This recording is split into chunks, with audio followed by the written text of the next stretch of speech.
জজ সাহেব বলে দিয়েছেন যে কোনো রকমের কোয়ার্সিভ অ্যাকশন যাতে না নেওয়া যায়, অর্থাৎ এর মধ্যে কোনো রকমের ভাঙচুর বা কোনো রকমের বুলডোজার নিয়ে এসে রেল কোনো রকমের ভাঙচুর এর মধ্যে করতে পারবে না। অর্থাৎ যেইভাবে যেই পরিস্থিতি আছে সেটা স্ট্যাটাস কো পরিস্থিতি বজায় থাকবে। কোনো রকমের ফার্দার কোনো রকমের ডেমোলিশন বা আগামী দিনে কোনো রকমের মানে কোনো রকমের দোকান ভাঙা এই মুহূর্তে হবে না, যতক্ষণ না পর্যন্ত কোর্টের অন্য কোনো অর্ডার আসছে। আয়েশা ম্যাম আমাদের পাশে প্রথম থেকেই ছিলেন।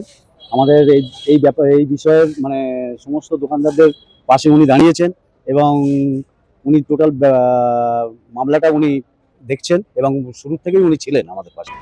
প্রথমে মল্লিকপুর স্টেশনে হঠাৎ একদিন রাত্রেবেলা বুলডোজার আসে এবং কিছু দোকান ভাঙচুর হয়ে যায়। কিছু দোকান আমরা বাঁচাতে পারিনি, কিছু দোকান মানে স্টেশন চত্বর বা স্টেশনের উপরে যে দোকানগুলো ছিল সেখানে বুলডোজার নিয়ে আসা হয় এবং রাত্রেবেলা রাত 2টোর সময় দোকানগুলো ভেঙে দেওয়া হয়। আমরা ঘটনাস্থলে পৌঁছেছিলাম, আমি ব্যক্তিগতভাবে সেখানে ছিলাম।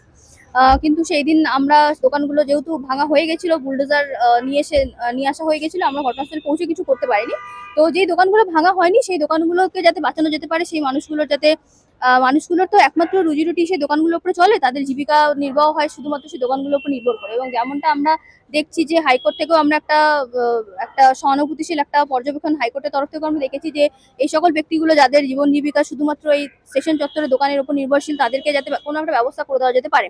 তো সেই বিষয়ে আশাবাদী হয়ে আমরা মামলা করেছিলাম এবং আমি যেভাবে বলেছিলাম মানুষদের পাশে থাকার চেষ্টা করেছিলাম, সেভাবে প্রতিশ্রুতি দিয়ে আমি ওনাদের হয়ে মামলাটা করলাম। এবং আজকে আমাদের মামলা 19 নম্বর কোর্টে জাস্টিস হিরণময় ভট্টাচার্য ঘরে সেই মামলার শুনানি হয় এবং সেই মামলাতে উনি একটা টেম্পোরারি স্টে দিয়েছেন এবং ততদিনের মধ্যে কোর্টে পুলিশের কাছে পুলিশ বা রেল দপ্তরের কাছে একটা রিপোর্ট তলব করা হয়েছে এবং সেই রিপোর্টের ভিত্তিতে আগামী দিনের শুনানি হবে। তো ততদিন অবধি একটা টেম্পোরারি স্টে আমরা পেয়েছি এবং সেই টেম্পোরারি স্টেতে জজ সাহেব বলে দিয়েছেন যে কোনো রকমের কোয়ার্সিভ অ্যাকশন যাতে না নেওয়া যায়, অর্থাৎ এর মধ্যে কোনো রকমের ভাঙচুর বা কোনো রকমের বুলডোজার নিয়ে এসে রেল কোনো রকমের ভাঙচুর এর মধ্যে করতে পারবে না। অর্থাৎ যেইভাবে যেই পরিস্থিতি আছে সেটা স্ট্যাটাস কো পরিস্থিতি বজায় থাকবে। কোনো রকমের ফার্দার কোনো রকমের ডেমোলিশন বা আগামী দিনে কোনো রকমের মানে কোনো রকমের দোকান ভাঙা এই মুহূর্তে হবে না, যতক্ষণ না পর্যন্ত কোর্টের অন্য কোনো অর্ডার আসছে।